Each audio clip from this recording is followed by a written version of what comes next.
Yo les amis, aujourd'hui nous allons introduire la notion d'application dans le plan ou application du plan.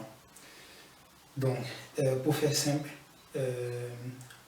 on va faire le rapprochement entre application du plan et une fonction. Une fonction, vous savez bien, c'est une transformation ou alors c'est une opération qui permet d'affecter un élément x, un élément y, qui est égal à f de x. Donc, d'un élément x, on obtient un élément y qu'on va appeler image de y par la fonction. Donc, habituellement, on disait f est une fonction définie de e vers f, c'est-à-dire les éléments x sont contenus dans cet ensemble et les éléments y dans cet ensemble de départ, ensemble d'arrivée, qui a x associe l'élément y qui peut encore être noté f de x. Et f de x, c'était évidemment l'expression de la fonction que vous avez à manipuler. Donc pour l'application du plan, c'est la même chose, c'est pareil. La seule différence que la fonction ne s'applique pas, ou l'application ne s'applique pas à un élément x, mais s'applique à un point du plan. Qu'est-ce que ça veut dire? Nous avons un point du plan que je vais appeler M, et nous allons appliquer à ce point du plan une transformation qui nous permet d'obtenir notre point M'. Donc, l'application dans le plan s'applique à un point M pour former un point M'.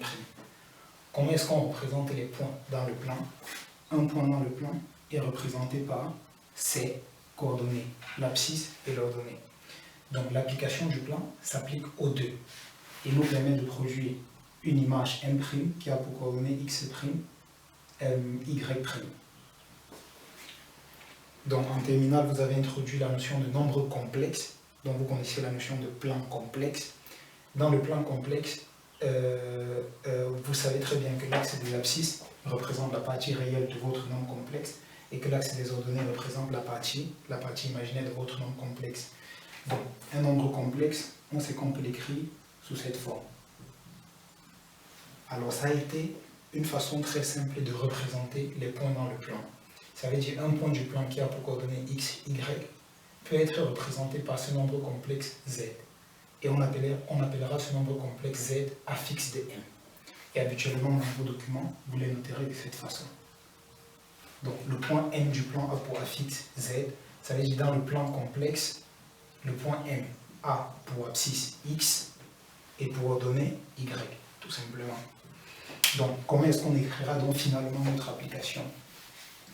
Notre application du plan, ce sera, on peut l'appeler, si vous voulez, on peut continuer à l'appeler f, ou on peut lui donner le nom qu'on veut.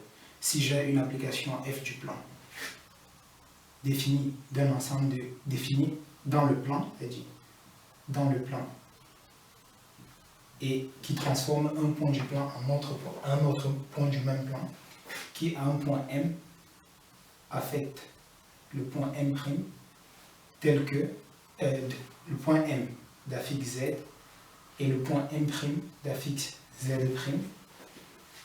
tel que Z' est égal à une fonction de Z. Par exemple, on peut définir une application du plan qui a M affecte M' tel que Z' égale Z carré sur Z moins Z bar. Ça, c'est un exemple. Z bar étant le conjugué du nombre complexe Z. Donc, ainsi, on représente les applications du plan. Une application du plan, je le répète, transforme un point M du plan en un point M' de ce même plan.